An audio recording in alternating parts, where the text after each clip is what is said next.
हम पढ़ रहे हैं चार्टर एक्ट ऑफ 1793। पहला काम इससे क्या हुआ कि ये जो एक्सक्लूसिव प्रिविलेज ऑफ ट्रेड है या जो ट्रेड मोनोपोली है ब्रिटिश ईस्ट इंडिया कंपनी का, इसको 20 साल के लिए बढ़ा दिया गया। जो ओवरराइडिंग पावर्स कॉर्नवालिस को दिया गया था, उनके काउंसिल के ऊपर इसको एक्सटेंड किया गया। जितने भी फ्यूचर गवर्नर जनरल्स बनेंगे बंगाल में, या फिर गवर्नर जो अलग अलग प्रेसिडेंसी में है, एग्जांपल बॉम्बे मद्रास प्रेसिडेंसी में जो गवर्नर्स हैं, उनको भी वीटो पावर मिलेगा over his own council, just like Cornwallis, जो कि अमेंडिंग एक्ट 1786 के थ्रू लाया गया था।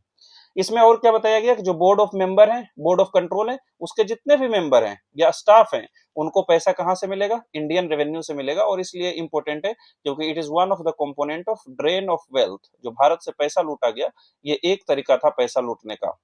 ब्रिटेन में रह रहा है, ये अपने बेनिफिट के लिए बनाया गया है, लेकिन पैसा कहां से दिया जाएगा? इंडियन रेवेन्यू से दिया जाएगा।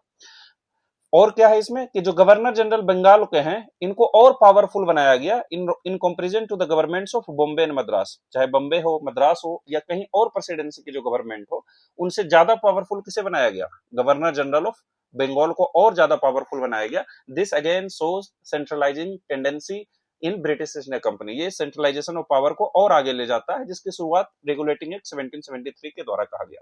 इस एक्ट में क्लियरली मेंशन था कि कमांडर इन चीफ कभी भी गवर्नर जनरल के काउंसिल का सदस्य नहीं रहेंगे until and unless he was so appointed. जब तक इसको इसीलिए अपॉइंट ना किया गया हो या इसके अपॉइंटमेंट में ही ना मेंशन हो, तब तक ऐसा नहीं किया जाएगा। यानी commander in chief general condition में, सिंपल कंडीशन में, नॉर्मल कंडीशन में गवर्नर जनरल काउंसिल के सदस्य नहीं रहेंगे। अगर मेंशन है तब तो रहेंगे ही।